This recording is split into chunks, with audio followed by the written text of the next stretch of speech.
स्वागत है आपका और एक नई वीडियो में और एक नए टॉपिक के साथ। चलो दोस्तों पहले वीडियो देखते हैं, आशा करेंगे पसंद आएगा और पसंद आए तो लाइक और शेयर जरूर से कर दीजिएगा। और चैनल पर पहली बार आए सब्सक्राइब नहीं किया तो सब्सक्राइब जरूर से। चलिए स्टार्ट कर। तो पाकिस्तानी जो डेमोक्रेसी है, पाकिस्तानी इलेक्शंस के ऊपर इंटरनेशनल कम्युनिटी ने क्वेश्चन मार्क लगा दिया है। अमरीका ने पाकिस्तान में इंतखाबी धांधली और दखलंदाजी के इल्जामात की मुकम्मल तहकीकात की जरूरत पर जोर दिया है। अमरीकी वजारत खारजा के तर्जुमान मैथ्यू मिलर ने कहा है कि बाद सियासी अनासर को इलेक्शन में हिस्सा नहीं लेने दिया गया, उन्हें जमा होने की आजादी से महरूम रखा गया। तर्जुमान के मुताबिक आम इंतखाबात के दौरान इजहार राय की ऑनलाइन और ऑफलाइन आजादी नहीं दी गई। इलेक्शन के रोज इंटरनेट पर पाबंदी रही। इलेक्शन के अमल में दखलंदाजी और सियासी गिरफ्तारियां हुई। कल रात को जब यूरोपियन यूनियन की एक स्टेटमेंट आई सबसे पहले, और उस स्टेटमेंट के अंदर ये बात की गई कि पाकिस्तान के जो इलेक्शंस हैं वहाँ पे जो जिसे कहते हैं पॉलिटिकल इंक्लूसिवनेस नहीं थी। उन इलेक्शंस के अंदर जो पार्टीज हैं, पर्टिकुलरली इमरान खान की पार्टी जो है, उसको एक लेवल प्लेइंग फील्ड नहीं दी गई। सर यहाँ तो अजीब ही तमाशे चलते हैं। आपको पता है पीटीआई भी मिठाई बांट रही है, पीएमएलएन भी मिठाई बांट रही है। समझ में कुछ नहीं आ रहा कि कौन जीता है। दोनों क्लेम कर रहे हैं। देखें, जीत जब हुई नहीं किसी की, जब पूरा मुल्क हार गया है तो जीत किसकी? पाकिस्तान हार गया है आरजू। आज पाकिस्तान हार गया है और ये 1947 से हार रहा है, आज नहीं हारा। मेरी मादरे मिल्लत आज नहीं हारी, 1947 से हार रही है। थोड़ी देर बाद ही अमेरिकन स्टेट डिपार्टमेंट ने इसके ऊपर क्वेश्चन कर दिया। थोड़ी देर बाद ही ब्रिटिश जो फॉरेन सेक्रेटरी हैं डेविड कैमरॉन, उन्होंने इसके ऊपर क्वेश्चन कर दिया। सो ये एक पाकिस्तानी जो इलेक्शंस हैं उनके ऊपर इंटरनेशनल कम्युनिटी ने क्वेश्चन मार्क लगा दिया और कहा गया कि भाई ये जो लोग हैं, पाकिस्तान जो है as a state it has failed to perform when it comes to जो आपके इलेक्शंस होते हैं, इनको परफॉर्म करने में नाकाम रहा है।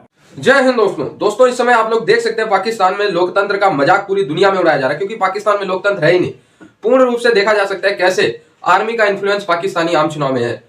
जो पार्टी जीती है, जो नेता एक्चुअल में प्रधानमंत्री बनने का कैंडिडेट है और उसे जनता ने चुन भी लिया है, ठीक है, उसे पाकिस्तानी आर्मी बनने ही नहीं दे रही। मजाक बन रहा है। यूरोप समेत, ब्रिटेन समेत, यूएसए समेत अभी 50 से ज्यादा देशों ने कहा है कि पाकिस्तान के इलेक्शन जो है वो मतलब लोकतंत्र की हत्या है। ठीक है दोस्तों, जब भारत में चुनाव होते हैं, मुझे बहुत दुख होता है कि भारत में जब चुनाव होता है और कोई पार्टी जीतती है तो भारत के कुछ लोग भारत के लोकतंत्र पे सवाल उठा देते हैं और खुलेआम भारत के लोकतंत्र की बेइज्जती करते हुए भारत के ही लोग नजर आते हैं। और आज पाकिस्तान में जब दुनिया कह रही है लोकतंत्र की हत्या हुई है, तो दुख के साथ मैं कहूंगा कोई भी भारत का नेता ओपनली ये कहता हुआ नजर नहीं आ रहा कि पाकिस्तान में लोकतंत्र की हत्या हुई। अपने देश की बुराई करने में इनको बहुत मजा आता है, लेकिन पाकिस्तान जहां पे साफ साफ देखा जा सकता है कि आर्मी का इन्फ्लुएंस पूरी दुनिया कह रही है, लेकिन इस पे भारत के नेता चुप है। अपने लोकतंत्र पे जब सवाल खड़ा करना होता है तो भारत के नेता मैं नाम नहीं लूंगा, लेकिन कहते हैं भारत में लोकतंत्र की हत्या हुई। अबे पाकिस्तान का अगर 20% भी लोकतंत्र की हत्या हो जाए ना भारत में, तो पता नहीं क्या क्या हो जाएगा। ठीक है, तो हमें जिस देश में रह रहे हैं एटलीस्ट उसका तो सम्मान करना चाहिए। इंटरनेशनल पर्सपेक्टिव में बात कर रहा हूँ। आज इंडिया में तो शायद लोग पाकिस्तान पे हंस रहे हैं, इस पे भी कमेंट कीजिएगा। वो देख रहे होंगे कि ये क्या तमाशा बने हुए हैं और कैसे कैसे सियासतदानों ने हमें कहाँ पहुंचा दिया है। आज यूरोपियन यूनियन की भी स्टेटमेंट आई है तार साहब, विच इज़ वेरी सिग्निफिकेंट। वो कहते हैं कि हमने ये महसूस किया है कि इन्वेस्टिगेशन होनी चाहिए जो इलेक्शन इरेगुलरिटीज़ हैं, और उन्होंने ये भी कहा है कि जो EU इलेक्शन एक्सपर्ट मिशन आया है उसकी जो रिकमेंडेशन है उन पे इम्प्लीमेंट करें। तार साहब वो इसे डिक्टेशन ही कहेंगे ना कि आप एक तो इलेक्शन इरेगुलरिटीज ठीक करें और जो हम रिकमेंडेशंस देंगे उनको इम्प्लीमेंट भी करें, और हमें बताएं कहां कहां क्या हुआ है। आपने अपने लोगों को जेलों में डाला है, आपने क्या डेमोक्रेटिक का जो प्लुरलिज्म है उसको कॉम्प्रोमाइज किया, democratic values, media, civil society, लोगों को पकड़ा, सब कुछ उन्होंने वो एक इश्तिहार छोटा सा लगाया। एक तो जरा ये बताइएगा इंटरनेशनल कम्युनिटी हमारे बारे में क्या सोच रही होगी, और इंडिया जो हमारा नेबर है उसका मीडिया के साथ में भी आज काफी एंगेजमेंट हुई, वो भी हंस रहे हैं हमारे ऊपर। आप क्या देख रहे हैं? Narendra Modi, doctor Jaishankar, international community कैसे देख रही है पर्टिकुलरली ये जो 2 दिन के इवेंट्स हैं?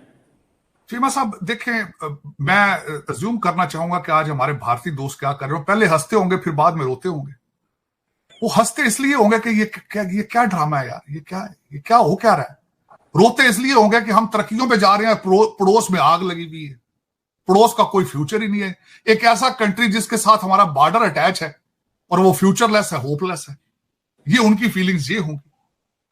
दूसरा चीमा साहब, मैं ये बताना चाहूंगा कि इंटरनेशनल मीडिया इसको किस तरह रिपोर्ट करता रहा है। सबसे पहले जब मेरी कल आंख खुली है, जब आप अर्ली स्टेजेस पे था, मैं बताना चाहूंगा आपको, वो कहते थे वहां सोल्जर ज्यादा है, वोटर कम है। फिर उसके बाद उन्होंने एक हल्का नंबर कराची का पोलिंग स्टेशन 81 मेंशन किया गया है कि 2 बजे के बाद तक वहां पे पोलिंग स्टार्ट ही नहीं हुई थी। आप ये समझते हैं ना, आपको ये सबसे बड़ा प्रॉब्लम है। पाकिस्तानी ये फराडिये जो है, इनको ये समझते हैं कि सारी दुनिया नाक में रोटियां डाल रही है, हम सबसे ज्यादा स्मार्ट हैं, हमने बेवकूफ IMF वाले पैसे देते हैं, हमने इनको बेवकूफ बनाया। ये आपका परसेप्शन IMF के बारे में ये है। आपके अफसरान, आपके ये जो जितने फराडिये किस्म के ये कई जो फॉरेन सेक्रेटरी क्वालिफाइड है ऑक्सफोर्ड के और ये सारे हार्वर्ड के, ये समझते हैं हमने IMF को बेवकूफ बनाया, ये नाक में रोटियां डाल रहे। अगलों ने 81 पोलिंग स्टेशन कराची का मेंशन किया है कल इंटरनेशनल मीडिया में। फिर उन्होंने कहा कि कई पोलिंग स्टेशन के ऊपर बैलेट ही खत्म हो गए थे। आप ये समझ रहे हैं कि सारा ड्रामा, ये people are not watching it. आप ये समझते नहीं है कि जब आप पासपोर्ट लेके अपने बाहर जाते हैं तो थप्पड़ मुंह पे किस तरह पड़ते हैं, क्यों मारते हैं दुनिया, क्यों कहते हैं वो निकाल लेते हैं लाइनों से, आपको कहते हैं इधर आ जाओ भाई, क्यों आ कहते हैं, क्या वजह है, ये वजूहात है। तो चीमा साहब, दर हकीकत मैं हमेशा ये कहता हूं, मैं वाहिद एक ऐसा इंसान हूं जो देख रहा हूं मुसलसल अमेरिका में देख के, और मेरी सारी जिंदगी का रिजल्ट ये है, Nations can not survive without nationalism. और आपने 1947 से इस चीज के, आपको नेशनलिज्म का पता ही नहीं। दर हकीकत आपको आइडेंटिटी का क्राइसिस है चीमा साहब। ओरिजिनली इन सारे मसाइल के अंदर एक मसला आपकी आइडेंटिटी का भी है। आप सुबह उठते हैं, आप कहते हैं हम अरबी हैं, दोपहर को आप बन जाते हैं अफगानी, आप बन जाते हैं, आप फौरन उसी वक्त आप गौरी बन जाते हैं दोपहर वक्त, और रात के वक्त सोने से पहले आप 2 ड्रिंक लेकर तो आप फिर उसके वक्त कोई और तीसरी चीज बन जाते हैं। आप दिन के टाइम 3 किस्म के दौरे पड़ते हैं आपको। कभी आप फैसलाबाद बना लेते हैं, कभी बच्चों के नाम उसामा बिन लादेन रख देते हैं, और शाम के वक्त 2 ड्रिंक लेकर आप पंजाबी बन जाते हैं। ये 3 किस्म के दौरे आपको पड़ते हैं। आपको क्राइसिस है इस वक्त चीमा साहब। You don't know.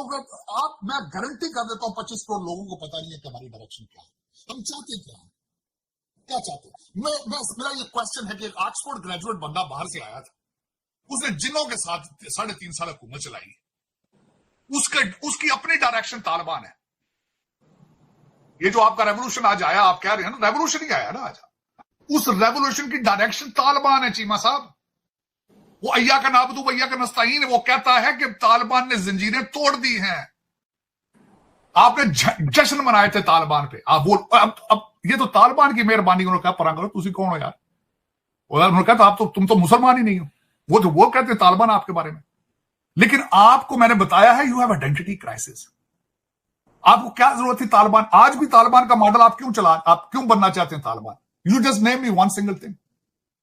अब क्या वजह है, क्या अट्रैक्शन आपको नजर आ रही है तालिबान बनने।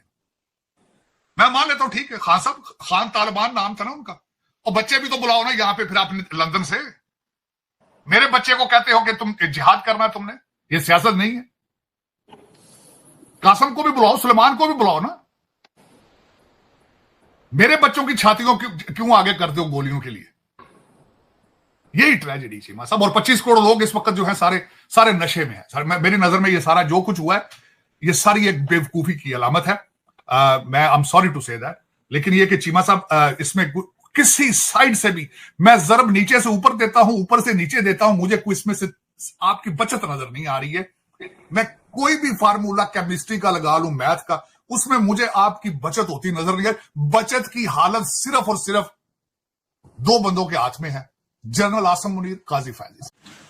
तो दोस्तों आप लोग देख सकते हैं दुनिया हंस रही है और पाकिस्तान मीडिया में मातम का माहौल है। ऑब्वियस सी बात है, पाकिस्तान में वैसे तो पढ़े लिखे लोगों की संख्या कम है, लेकिन जो पढ़े लिखे हैं, जो इंटरनेशनल मीडिया को फॉलो करते हैं, उन्हें यह बात पता चलती होगी कि कैसे दुनिया इन पे हंस रही है, थूक रही है, मजाक बना रही है।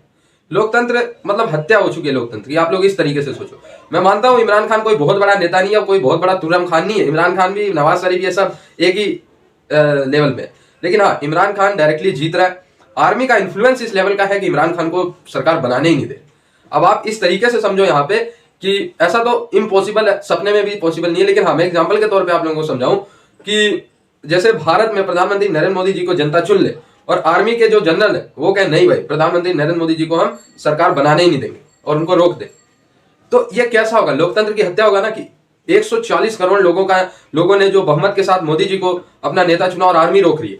तो ये क्या हुआ? 140 करोड़ लोगों के मतों का क्या हुआ? ये एक तरीके से उनके मतों की हत्या हुई। तो यही पाकिस्तान में होगा। तो ये है लोकतंत्र की हत्या। लेकिन दोस्तों, भारत के जो कुछ नेता है वो फेयर इलेक्शन हो, भारत में पूरी दुनिया कुछ नहीं कहेगी, लेकिन भारत के नेता खुद अपने इलेक्शन पे सवाल खड़ा कर देंगे। विभीषण वाला कांड की अपने ही घर में खुद ही मतलब आग लगा लो, ये वाला सीन भारत के नेता करते हैं। आज पाकिस्तान में जब पूरी दुनिया कह रही है लोकतंत्र की हत्या हुई है, तो मैं नहीं देख रहा हूं कोई एक भी नेता ने यह बयान दिया है कि पाकिस्तान में लोकतंत्र की हत्या हुई है। तो ये है हमारे देश का लेवल।